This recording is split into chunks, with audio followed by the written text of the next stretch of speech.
અને હવે વાત કરવી છે અંગ દઝાડતી ગરમીની। એપ્રિલ મહિનો હજી ચાલી રહ્યો છે। એપ્રિલ મહિનો હજી તો મધ્યાંતરે પહોંચવાની તૈયારી છે અને ત્યાં જ મે મહિના કરતાં પણ ભયંકર ગરમી પડી રહી છે। મે કેવો હશે એ તો વિચારીને જ પરસેવો છૂટી જાય, પણ અત્યારે એપ્રિલમાં જ ક્યાંક યલો એલર્ટ, ક્યાંક ઓરેન્જ એલર્ટ અને ક્યાંક રેડ એલર્ટ આપવામાં આવે છે। હજી પણ 2 દિવસ સુધી ગરમી આ જ રીતે કહેર વર્તાવતી રહેશે। હવામાન વિભાગનું કહેવું છે કે 2 દિવસ પછી રાહત તો મળશે, પણ એટલી બધી રાહત નહીં હોય, એ આંશિક રાહત હશે, થોડી ઘણી રાહત મળશે, પણ ગરમી આ વખતે માજા મૂકવાની છે।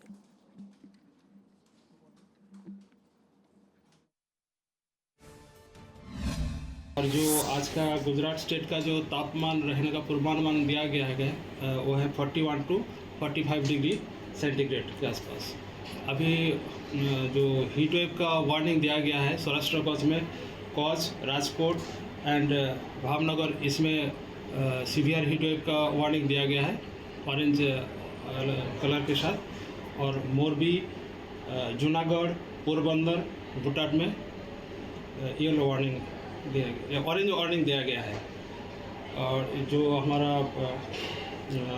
गुजरात रीजन में जो डिस्ट्रिक्ट आ रहा है बनासकांठा, साबरकांठा, पाटन, मेहसाना, इसमें हीट वेव का वार्निंग दिया गया है ऑरेंज कलर के साथ। और येलो कलर में जो डिस्ट्रिक्ट हीट वेव का वार्निंग दिया गया है वो गांधीनगर, अहमदाबाद और आनंद, सूरत। और जो तटीय क्षेत्र है इसमें हॉट एंड ह्यूमिड वेदर का भी पूर्वानुमान दिया गया है अगले 2 दिन तक, 9 तारीख और 10 अप्रैल तक। और जो भावनगर के लिए 1 नाइट का भी वार्निंग दिया गया है।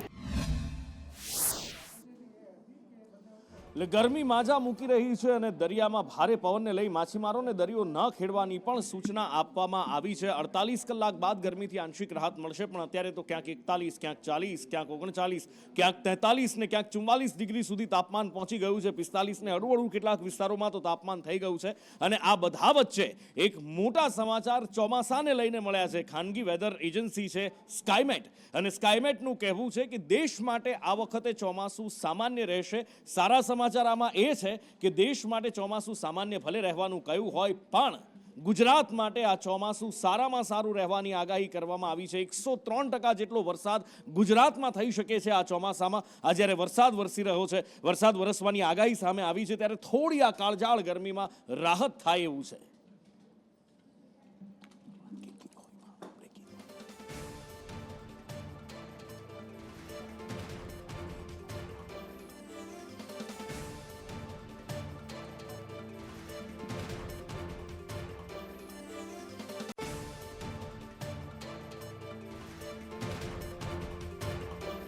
માજા મૂકી રહી છે અને બીજી બાજુ સ્કાયમેટની જે આગાહી છે એ થોડી રાહત આપનારી છે કે આ વખતે ગુજરાતમાં 103% જેટલો વરસાદ થઈ શકે છે। દેશભર માટે ચિંતાના થોડા સમાચાર છે કે ચોમાસું સામાન્ય કરતાં ઓછું હોવાની શક્યતા વ્યક્ત કરવામાં આવી છે, પણ એ સંભાવના ગુજરાત માટે સારામાં સારી છે કે 103% કરતાં વધારે વરસાદ વરસી શકે છે। ગયા વર્ષે પણ આપણે જોયું હતું કે ચોમાસું ધમધોકાર રહ્યું હતું અને અપેક્ષા કરતાં ક્યાંય કેટલાય ગણો વધારે વરસાદ ચોમાસામાં વરસી ગયો હતો, અને આ વખતે પણ આ સમાચાર છે। પણ ચોમાસું આવશે ત્યારે આવશે। આ જૂન જુલાઈ મહિનાની વાત છે, હજી તો આપણે આખો મે મહિનો કાઢવાનો બાકી છે, અને આખા મે મહિનાની અંદર આખો મે અને અડધો એપ્રિલ પણ ખરો કેમ નહીં, અને એપ્રિલ મહિનો અને આ મે મહિનો કેવી રીતે જશે એ જ ચિંતા અત્યારે તો સૌથી મોટી છે। કારણ કે અત્યારે કાળઝાળ ગરમી પડી રહી છે અને આ ચોમાસું શાનદાર રહેવાની આગાહી તો કરી છે, પણ એ આવનારો સમય બતાવશે, કારણ કે આગાહીઓ છે અને એને હજી લગભગ 1.5-2 મહિનાનો સમય બાકી છે। આમ જુઓ તો લગભગ 2 મહિના જેટલો સમય બાકી છે, કારણ કે જૂનમાં 15 જૂન પછી ચોમાસું ગુજરાત સુધી પહોંચતું હોય છે,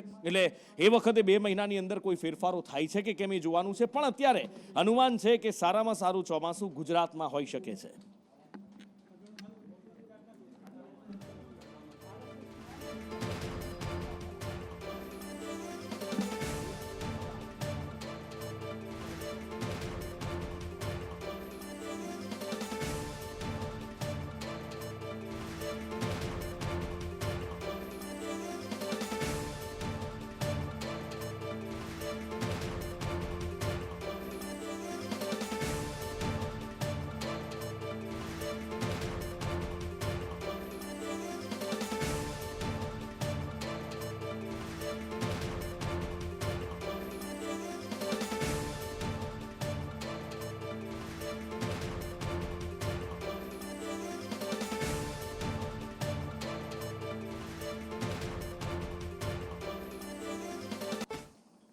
એટલે આ સ્કાયમેટની આગાહી છે કે 103%થી વધારે વરસાદ થઈ શકે છે, પણ એ તો વરસાદ આવશે ત્યારે આવશે. અત્યારે તો ઉનાળો એના ચરમ પર પહોંચી રહ્યો છે અને આ ચરમ પર પહોંચેલો ઉનાળો પાણીની બૂમો પડાવી રહ્યો છે.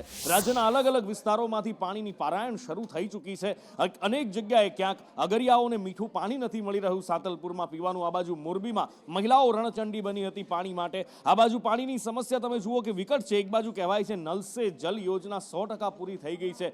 ઘરે ઘરે ચકલી ખોલો અને ઘરેથી પાણી નીકળે એવા દાવા કરવામાં આવી રહ્યા છે, પણ તેમ છતાં અંતરિયાળ વિસ્તારની છોટાઉદેપુરની આ હાલત જુઓ. એ બહેનો દીકરીઓ કેટલાય કિલોમીટરો આવી ધગધગતી ગરમીમાં ધગધગતી ધરતી ઉપર ચાલીને જાય અને પાણીના વેરડા ગોળીને પાણી કાઢવું પડે છે.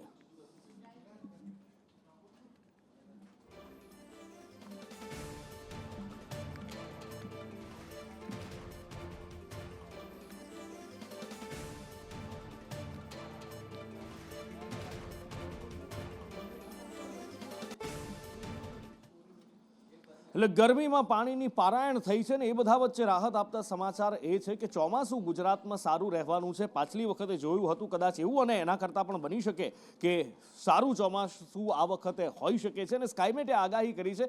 સ્કાયમેટના જ वैज्ञानिक महेश जी अपनी साथ जुड़ाया है. महेश जी, आपका स्वागत है संदेश न्यूज में. महेश जी, आप जिस तरह से स्काईमेट ने इस बार जो एक्यूमुलेशन किया है कि अच्छा मानसून रहेगा गुजरात के लिए, अच्छी बारिश भी होगी मानसून में, क्या कितनी किस रीजन में सबसे अच्छी बारिश हो सकती है और किस तर्क पर अल्नीनो की असर नहीं होगी, ये सब जो आप बता रहे हैं वो किस तर्क पर कहा जा रहा है?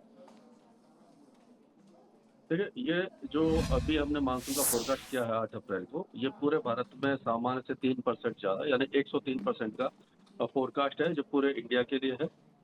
अगर गुजरात की बात करें तो गुजरात में जून में तो बहुत ज्यादा बारिश नहीं होती, लेटर पार्ट में ही जाकर के मानसून पहुंचता है. 15 जून के बाद ही यूजुअली मानसून का दस्तक होती है. तो ऐसा ही लग रहा है कि इस बार जून में तो बारिश होगी, लेकिन जो अगस्त का महीना है, जुलाई का सेकेंड हाफ है और अगस्त है, उस समय बारिश काफी अच्छी होने की संभावना है. क्योंकि जो भी वेदर सिस्टम अब बंगाल की खाड़ी में बनते हैं पिछले 5-6 सालों से हम देख रहे हैं, तो वो पश्चिम दिशा में आगे बढ़ते हैं और तेलंगाना, उत्तरी तेलंगाना, विदर्भ, दक्षिणी मध्य प्रदेश होते हुए ये गुजरात रीजन में आते हैं. तो गुजरात में और या आप कह सकते हो कि अहमदाबाद, वडोदरा, सूरत, वलसाड, पंचमहल, डांग, ये जो इलाके हैं, सुरेंद्रनगर, राजकोट, यहाँ से होते हुए ये अमरेली, भुज, द्वारका वगैरह साइड में जाते हैं. तो इन सारे इलाकों में अच्छी बारिश की संभावना है. और जो भुज और नलिया का इलाका है वहाँ हो सकता है कि बहुत ज्यादा हैवी रेन ना हो, लेकिन सामान्य बारिश वहाँ पर भी होगी. जो है बनासकांठा, साबरकांठा, महसाना, पाटन, निदार, ये जो नॉर्थ का इलाका है, यहाँ पर भी बीच बीच में 1-2 अच्छे स्पेल होने की संभावना है. तो आप कह सकते हैं कि जुलाई और अगस्त का महीना गुजरात के लिए काफी अच्छा रह सकता है. जी सर, जुलाई और अगस्त का महीना गुजरात के लिए काफ़ी अच्छा रहेगा, लेकिन पिछली बार भी हमने मानसून में देखा था कि जिस तरह से जुलाई और अगस्त में अच्छी बारिश होने की संभावना तो थी, लेकिन बारिश इतनी हुई कि अतिवृष्टि हो गई. मतलब एक साथ हर जगह बारिश नहीं होती थी, जहां गिरती है वहां इतनी बारिश गिरती है कि अतिवृष्टि हो जाती है. तो इस तरह का कुछ इस बार रहेगा या अच्छी सी बारिश रहेगी या फिर अतिवृष्टि भी हो सकती है? देखिए, ये वैसे तो अनइवन डिस्ट्रीब्यूशन आजकल का नॉर्म बन चुका है, क्योंकि क्लाइमेट चेंज के कारण जो ग्लोबल वार्मिंग हो रही है उस पर एक्सट्रीम वेदर इवेंट धीरे धीरे बढ़ने लगे. तो क्या होता है कि कोई वेदर सिस्टम बनता है तो एक की जगह पर बारिश, मतलब 2 या 3 डिस्ट्रिक्ट्स में बारिश बहुत हैवी हो जाती है, और उसका जो एक साथ जो बारिश होती थी, यानी कि जो रिमझिम बारिश हुआ करती थी, वो अब मानसून में बहुत कम दिखाई देती है.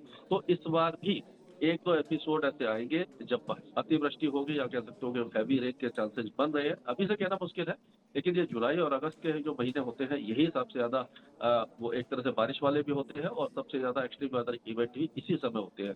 तो इस तरह का एपिसोड इस बार भी दिखाई दे सकता है, लेकिन कब रहेगा वो उसका अलर्ट हम 4 या 5 दिन पहले ही जारी कर देंगे. और जो आपने पूछा था कि अल नीनो, ला नीना, तो ला नीना इस बार जो बना था वो काफी हल्का बना था और शॉर्ट लिव था. उसके बाद न्यूट्रल कंडीशन चल रही है और ये न्यूट्रल कंडीशन ही मानसून तक रहेंगी.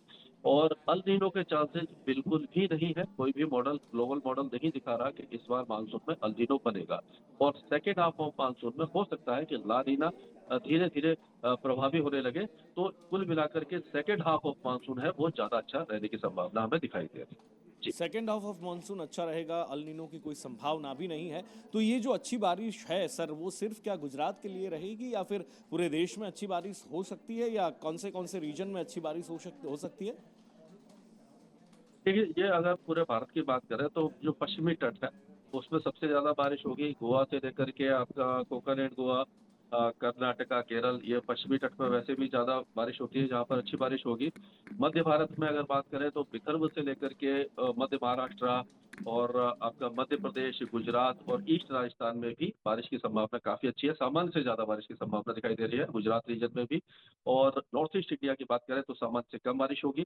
और जो हिमाचल प्रदेश, उत्तराखंड, जम्मू कश्मीर, यहाँ पर भी सामान्य से कम बारिश की संभावना है। और अगर शुरुआती दौर में देखें तो जून और जुलाई में हो सकता है कि बिहार, झारखंड और पश्चिम बंगाल में भी सामान्य से कम बारिश हो, लेकिन यहाँ पर बारिश जो बिहार, झारखंड और पश्चिम बंगाल में अगस्त और सितंबर में बढ़ जाएगी। और शेष जो भारत होगा वहाँ पर सामान्य बारिश की संभावना दिखाई दे रही है। यानी कि नॉर्थ ईस्ट इंडिया और हिल्स को छोड़ करके बाकी सभी जगह सामान्य या सामान्य से ज्यादा बारिश की संभावना नजर आ रही है। अच्छा सर, एक और सवाल है कि इस बार क्या मानसून टाइम पे आएगा, जल्दी आएगा या फिर लेट हो सकता है? क्या संभावना देखी जा रही है मानसून के लिए? देखिए, अभी ये काफी पहले का सवाल है। यानी कि अभी मानसून आने में अभी अप्रैल का महीना है, मई का महीना है, 1.5 महीने से ज्यादा का समय है। तो ये कहना मुश्किल है कि समय पर आएगा या बाद में आएगा। लेकिन जो ऑनसेट का बहुत ज्यादा असर दिखाई नहीं देता। कभी कभी ऑनसेट समय से पहले हो जाता है, लेकिन आगे बढ़ते हुए मानसून में कमजोरी आ जाती है और बारिश कम हो जाती है। कभी कभी मानसून देर से ऑनसेट करता है, उसके बावजूद अच्छी बारिश देता है। मेन जो वो क्राइटेरिया होता है कि मानसून प्रोग्रेस कैसे करेगा और हर महीने किस तरह की बारिश देगा, उस पर ज्यादा डिपेंड करता है। तो ये तो कहना मुश्किल है कि कब मानसून दस्तक देगा। लेकिन ये है कि जून के महीने में थोड़ा सा मानसून, क्योंकि न्यूट्रल कंडीशन आ रही है और धीरे धीरे ये प्रभावी होगी, तो हो सकता है कि जून में मानसून थोड़ा सा कमजोर रहे। लेकिन जुलाई में हमने जो फोरकास्ट किया सामान्य का 102% किया है, 2% ज्यादा है। अगस्त में 8% ज्यादा है और सितंबर में 4% ज्यादा है, जबकि जून में 4% की कमी दिखाई। जी जी महेश जी, आप संदेश न्यूज़ से जुड़े, आपका कीमती समय हमारे लिए आपने निकाला, इसके लिए बहुत बहुत ધન્યવાદ। Thank you so much sir. એટલે હવે ચોમાસું તો સારું રહેવાના એંધાણ છે, પણ જ્યાં સુધી ઉનાળો છે ત્યાં સુધી શું? કારણ કે એક બાજુ પાણીની પારાયણ અમે આપને બતાવી કે છોટા ઉદેપુરમાં બહેન દીકરીઓ આ તપતી ધરતી ઉપર આકાશમાંથી અગન જ્વાળા વરસતી હોય એની વચ્ચે પાણીની શોધમાં વીરડા ગાળતી જોવા મળી રહી છે। મોરબીમાં મહિલાઓ રણચંડી બની છે અને આવા જ અગરિયાઓને પાણીના પીવાના પાણીનો પ્રશ્ન છે, ઠેક ઠેકાણેથી સવાલો ઉઠી રહ્યા છે। અને આ બધા વચ્ચે હાલત કફોડી ખેડૂતોની કે આખરે સિંચાઈ કરવી કેવી રીતે, અને એમાં સરકાર ખેડૂતોની બેલી બનીને સામે આવી છે। નર્મદા કમાન્ડમાં જેટલા પણ ખેડૂતો આવે છે એ બધા માટે આનંદના સમાચાર એ છે કે આ વખતે નર્મદા કમાન્ડના દરેક ખેડૂતને 1 મહિનો, जी हाँ 1 મહિનો વહેલું પાણી મળશે। સંજય પાસેથી જાણીએ। સામાન્ય રીતે નર્મદા કમાન્ડ વિસ્તારની અંદર જે પાણી છોડવામાં આવે છે તે જૂન 15 તારીખ પછી છોડવામાં આવતું હતું, પરંતુ સરકારમાં રજૂઆત થઈ હતી, ખાસ કરીને છોટાઉદેપુર નર્મદા જિલ્લાના જે ખેડૂતો હતા તેમના માટે થઈને રજૂઆત કરવામાં આવી હતી કે પાણી નર્મદાનું વહેલું મળે તો ખેડૂતો જે શેરડી સહિતના પાક છે એની વાવણી વહેલા કરી શકે, તેના ધરુની વાવણી કરી શકે, જેથી કરીને ખેતરોને ફાયદો થાય। આને લઈને સરકારે મહત્વનો નિર્ણય કર્યો છે કે નર્મદા કેચ વિસ્તાર છે જે એની અંદર 15 મેથી પાણી આપવાનું ખેડૂતોને શરૂ થશે, જેના લઈને 13 લાખ જેટલા ખેડૂતોને તેનો ખેતીમાં સિંચાઈ માટે પાણી વહેલું મળશે 1 મહિનો, અને પોતાના જે ધરુ સહિતની વાવણી કરવાની હોય છે તેની કામગીરી પણ સમયસર શરૂ થશે, જેનો આર્થિક ફાયદો ખેડૂતોને આગામી સમયની અંદર મળશે। જી, 13 લાખ ખેડૂતોને આનો ફાયદો થવાનો છે, બહુ મોટી ખુશીની વાત છે। અને ખેડૂતો સરકારનો આભાર માનતા અત્યારે થાકતા નથી કે 1 મહિનો વહેલું પાણી મળવાનું છે, પણ એની સાથે સાથે ખેડૂતોની એક ફરિયાદ પણ છે કે યુરિયા મળતું નથી, કારણ કે ઉનાળો છે, બાજરાનું વાવેતર કરી દીધું છે અને બાજરાનો પાક લેવાનો છે ને ટાકણે જ જ્યાં યુરિયા નથી મળી રહ્યું ત્યાં પાટણ જિલ્લામાં ખેડૂતો છાજિયા લઈ રહ્યા છે। માર્કેટમાં ખાતર માટે ખેડૂતોની લાંબી લાંબી લાઈનો લાગે છે। બાજરીના પાક માટે ખાતરની જરૂર છે ને એ જ વખતે ખાતર મળી નથી રહ્યું, અને જ્યારે પૂછવામાં આવે છે તો કૃષિ મંત્રીના જવાબથી, એમના નિવેદનથી બિલકુલ વિપરીત વાત સામે આવે છે કે નેનો યુરિયા ખરીદો તો જ યુરિયા ખરીદવાની ફરજ પાડવામાં આવે છે ને એટલા માટે યુરિયા ખરીદવાનું ટાળવામાં આવી રહ્યું છે। ખાતર સાહેબ મળતું નહીં અમને, ખાતર સારું થઈને હેરાન થઈ રહ્યા છે। આઉટ સિઝન में ખાતર નહીં, અમારું શું ખેડૂતને શું કરવું એમ? અત્યારે બહુ સાહેબ બખો પડાવે છે ને, બબે ટીડો આલે ને બાટલા ભણાવે છે, અને હાલનો સિઝન કશું નહીં તોય અને જે ખાતર આલે બીજું અન્ય ખાતર આપવું હોય એની તમારે પૈસા ભરવા પડે છે? ભરવા પડે 200 રૂપિયા. બરોબર. અને તકલીફ એ પડતી બધું હા કોર્ટમાં થાય છે, અમારા પૈસા ફેલ થાય છે. અત્યારે વાવેતરની રવિ પાકની સિઝન ન હોવા છતાં માત્ર ને માત્ર બાજરીનું વાવેતર હોય, ખેડૂતોને યુરિયા ખાતર મેળવવા માટે આ લાઈન લગાવવી પડે છે. એ ખરેખર આ ભારતીય જનતા પાર્ટીની સરકાર માટે નામોશી છે. યુરિયા ખાતરની સાથે સાથે નેનો યુરિયા પણ પધરાવવામાં આવે છે. એ દરેક ખેડૂતને 2 થેલી ખાતરની સાથે 1 નેનો બોટલ યુરિયા આપવામાં આવે છે. આ મંત્રીશ્રીએ સ્થળ ઉપર આવી અને જાત તપાસ કરી સત્યતા તપાસવી જોઈએ. ખેડૂતોને પડતી હાલાકી દૂર કરવી જોઈએ. અને હવે વાત કરવી છે ખનીજ માફિયાઓની, જે ગુજરાતની નદીઓને બાપની જાગીર સમજીને બેઠા છે. જે ધારે એ લોકો અહીંયા કરી લેતા હોય છે ને એમને રોકવા ટોકવા વાળું જાણે કોઈ જ ના હોય એમ કિલોમીટરોના બ્રિજ પણ બનાવી નાખે છે. આખી નદી ઉપર જાણે બ્રિજ બનાવી નાખે અને તંત્ર ઊંઘતું રહે છે. ને જ્યારે મીડિયા રિપોર્ટ આપવામાં આવે ત્યારે પછી તંત્ર જાગે છે. સંદેશ ન્યૂઝના અહેવાલની ધારદાર અસર થઈ છે કે જેમાં ખેડામાં માત્રજના મહેલજથી રઢુ ગામને જોડતો આ બ્રિજ બનાવવામાં આવ્યો હતો. આ બ્રિજ ખનીજ માફિયાઓ દ્વારા બનાવવામાં આવ્યો હતો અને આ બ્રિજ આખરે સંદેશ ન્યૂઝના અહેવાલ પછી હવે તોડવામાં આવ્યો છે. અત્યારે તોડી નાખવામાં આવ્યું, કેમ કે ઉપરથી ઓર્ડર આવ્યો એટલે તોડી નાખ્યું. કોના આદેશથી તોડ્યો? ઉપરથી મામલેદાર સાહેબ ને આવેલા, એમના આદેશથી તોડી નાખ્યો અમે. કેમ કે એમણે કીધું કે આ પુલ તોડી નાખો, તે અમે તોડી નાખ્યો. હવે અત્યારે બીજી હેરાનગતિ થઈ ગયા લોકો આવતા જવાના.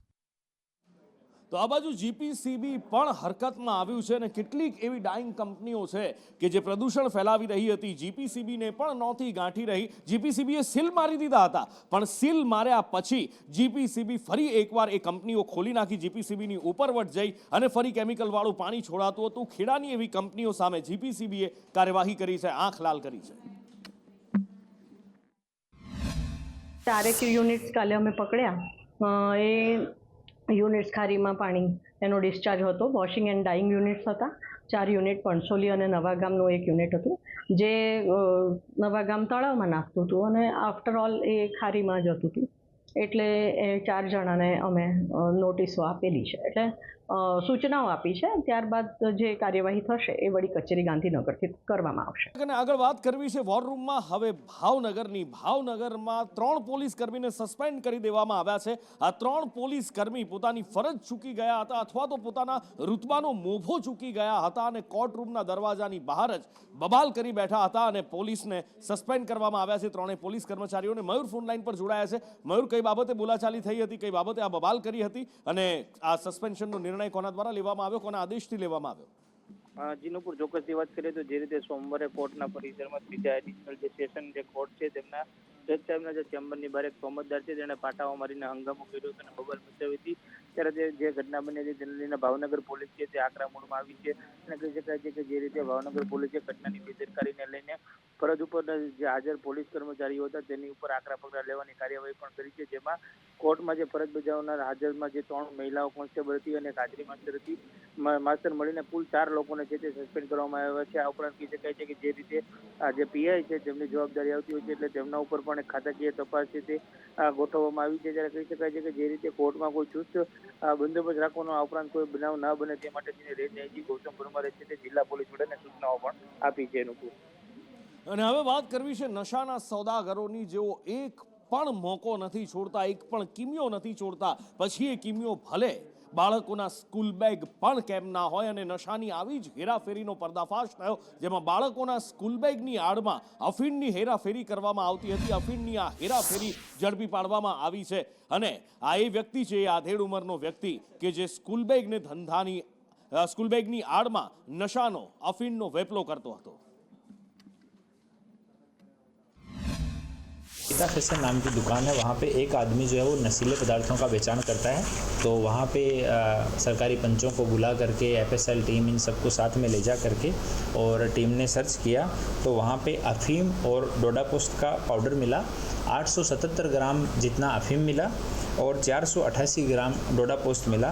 जो अफीम है उसकी कीमत 87,700 रुपये है, डोडा पोस्ट है उसकी कीमत जो है 1,500 रुपये है और अन्य दूसरा सामान है वो सब मिला के 1,01,600 रुपये का टोटल मुद्दामाल वहाँ से रिकवर हुआ। સે નો ટુ ડ્રગ્સનું અભિયાન યથાવત છે અને તમારી સામે છે કે સુરત શહેર પોલીસે ફરી એકવાર અફીણ પકડી પાડ્યું છે। તમારા કેમેરાની સ્ક્રીન પર દેખાતા વ્યક્તિ જે છે એ એક વેપારી છે અને ખરેખર જોવા જાય તો આ જે અફીણ પકડાયું છે એ વેપારીનું નામ પ્રેમસિંહ રણજીભાઈ રાજપુરોહિત છે અને પોતાની એક દુકાન ધરાવે છે। સ્કૂલ બેગના ધંધાની આડમાં વેપારી આ અફીમનો વેપલો કરતો હોવાનું હાલ પ્રાથમિક પૂછપરછમાં સામે આવ્યું છે। 874 ગ્રામ નશીલા પદાર્થનો જથ્થો હાલ ખટોદરા પોલીસે કબજે કરી લીધો છે।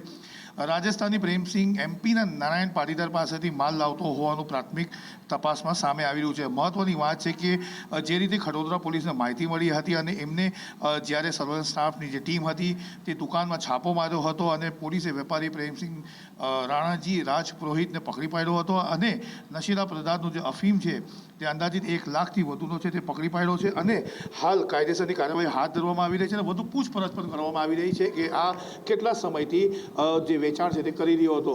નાની નાની પડીકી બનાવીને પોતાની જે સ્કૂલ બેગની વેચવાની આડના અંદર આ અફીમ વેચવામાં આવતું હતું। હવે તપાસ કરવામાં એ આવી રહી છે કે કેટલા સમયથી આ વ્યક્તિ આવી રીતે વેચાણ કરતો હતો। કેમેરા પર્સન અજીત પટેલ સાથે આઝમ સાથે સંદેશ ન્યૂઝ સુરત। આ બાજુ કચ્છના રાપરમાં ચકચાર ત્યારે મચી ગઈ કે જ્યારે સર્વે કરવા આવેલા કેટલાક યુવાનો ગાયબ થઈ ગયા। 3 યુવાન હતા જેમાં એક અધિકારી કક્ષાનો પણ વ્યક્તિ હતો અને અચાનક ગાયબ થઈ જતા હો હા થઈ ગઈ હતી। એમને શોધવા માટેનું સર્ચ ઓપરેશન શરૂ કરવામાં આવ્યું છે। સર્વે માટે આ 3 યુવાનો આવ્યા હતા અને અચાનક ગુમ થઈ ગયા। ક્યાં જતા રહ્યા, જમીન ખાઈ ગઈ, આકાશ ગળી ગયું, એ અત્યારે પોલીસ શોધી રહી છે। પ્રાઇવેટ કંપનીના એક સર્વેયર, એક અસિસ્ટન્ટ અને ડ્રાઈવર બેલા બીઓપી ખાતે એન્ટ્રી કરી રણ વિસ્તારમાં રોડનો સર્વે કરવા માટે ગયેલ હતા। ત્યારબાદ ડ્રાઈવર મોહમ્મદ ગની ખાન દ્વારા બંને જણા પરત ના આવતા બેલા બીઓપી ખાતે સંપર્ક કરવામાં આવતો। બાલાસર પોલીસ તથા BSF તથા ફોરેસ્ટ આ તમામ અધિકારી સ્ટાફ સાથે રણ વિસ્તારમાં જે ગુમ થનાર છે અર્નબપાલ સુનિલપાલ જાતેપાલ મૂળ પશ્ચિમ બંગાળ, આની હાલ સર્ચ ચાલી રહી છે અને હજી સુધી મળી આવેલ નથી। આ સંદર્ભે પોલીસ તથા ફોરેસ્ટ અને BSFને સાથે રાખી એરિયાનો ડ્રોન સર્વેલન્સ હાલ કરવામાં આવેલ છે। તેમજ ગામ લોકોની પણ મદદ લઈ રણ વિસ્તાર અને રણની કાંધીના વિસ્તારમાં હાલ સઘન તપાસ ચાલી રહી છે। અધિકારીઓને સરકાર કામ કરવાનો પગાર આપે છે, જો કે પ્રજાના પૈસા જે ટેક્સ રૂપે સરકારને મળે છે એમાંથી જ એમનો પગાર ચૂકવાય છે। પણ એમ છતાં પણ કેટલાક અધિકારીઓ એવા હોય છે, એટલા મોટા પેટ હોય છે એમના કે ક્યારેય ભરાતા જ નથી, ક્યારેય ધરાતા જ નથી। ટેબલ નીચેની કમાણી જ્યાં સુધી ન મળે ત્યાં સુધી એમનો કદાચ દિવસ પૂરો થતો નથી। અને આવો જ એક અધિકારી ઝડપાયો છે અને આ વખતે જે ઝડપાયો છે એ છે ક્લાસ 1 અધિકારી। જી હા, અમદાવાદમાંથી ક્લાસ 1 અધિકારી લાંચ લેતા ઝડપાયો ને એ પણ 15 લાખ રૂપિયાની લાંચ લેતા ACBએ રંગે હાથ ઝડપી પાડ્યો છે। નિવૃત્ત ડીન ગિરીશ પરમાર લાંચ લેતા ઝડપાયો છે। આરોગ્ય અધિક સચિવ વતી એણે આ લાંચ લીધી હતી। 15 લાખની લાંચ લેતા ACBએ એને રંગે હાથ ઝડપી પાડ્યો છે અને હવે આશા રાખીએ કે ACBને એના વિરુદ્ધ મજબૂત પુરાવા પણ મળે અને છેક સજા સુધી કાર્યવાહી થાય। આ કામના જે આરોપી છે દિનેશ પરમાર કે જે અધિક સચિવ તરીકે હેલ્થ વિભાગમાં ફરજ બજાવે છે, તેઓના પાસે નિર્ણય અર્થે આવેલી, તો તેઓએ આ નિર્ણય કરતા પૂર્વે આ કામના જે અત્યારે પકડાયેલ આરોપી છે ડૉક્ટર ગિરીશ પરમાર કે જે અગાઉ અસારવા સિવિલ કેમ્પસમાં આવેલી ડેન્ટલ કોલેજના ડીન તરીકે હતા અને એકાદ વર્ષ પૂર્વે નિવૃત્ત થયેલા છે, તેઓને સાથે રાખી અને વાત કરેલી કે જો તમે મને રૂપિયા 30 લાખ એટલે કે આ કામના જે ફરિયાદી છે એમના અને એમના સાથી ડૉક્ટરના નહીં આપો તો હું તમને ઓપરેશન ગંગાજળ જે ચાલે છે એ અંતર્ગત તમને હું ફરજમાંથી રૂખસદ અપાવી દઈશ અને તમારા વિરુદ્ધ લખીશ। રેડ હેન્ડેડ પકડાયા છે એટલે ધરપકડ પણ એમની થઈ ગઈ છે અને સાથે એમને અહીંથી દૂર કરવા માટે કારણ કે કરાર આધારિત હતા એટલે કે એમને એક્સટેન્શન ઉપર હતા, તો તાત્કાલિક એમને રિમૂવ કરવા માટેના પગલાં પણ આરોગ્ય વિભાગ તરફથી લેવાઈ રહ્યા છે અને કદાચ સાંજ પહેલાં એમને રિમૂવ